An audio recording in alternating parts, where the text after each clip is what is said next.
మనసు ఎంతో ఆనందంగా ఇంచుమించు అమ్మవారిని దర్శించుకున్నంత ఆనందంగా పులకరించే విధంగా ఈ యొక్క కార్యక్రమం ఉందని చెప్పి కూడా మనం చేసుకుంటున్నాను. మున్ముందు రోజుల్లో కూడా ఇటువంటి కార్యక్రమాలు పండగలప్పుడు ప్రతి గుళ్ళల్లో గుళ్ళలు వారు అనుమతించి కానీ ఇటువంటి కార్యక్రమాలను కానీ ప్రోత్సహించి పెట్టించినట్లయితే అమ్మవారిని దర్శించుకునేదానికి వచ్చే భక్తులు కూడా దర్శనం అయిపోయిన తర్వాత కాసేపల్లా చల్లటి వాతావరణంలో ఈ యొక్క నృత్యాలు చూసి మనసు పులకరించే విధంగా ఆనందింపబడతారు. కాబట్టి ఇటువంటి కార్యక్రమాలకి అన్ని గుళ్ళల వారు కూడా సహకరించే విధంగా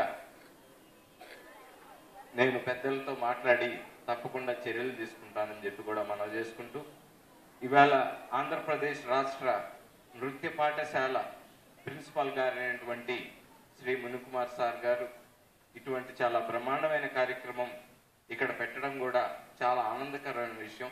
ముందు రోజుల్లో కూడా ఇటువంటి కళాకారులను, నృత్యాలు చేసే చాలామంది కళాకారులను ప్రోత్సహించే విధంగా ఇటువంటి కార్యక్రమాలకి ఎప్పుడు ప్రతి పండగలప్పుడు కూడా పెట్టించాలని మనస్ఫూర్తిగా కోరుకుంటూ చాలా చక్కగా చేశారు.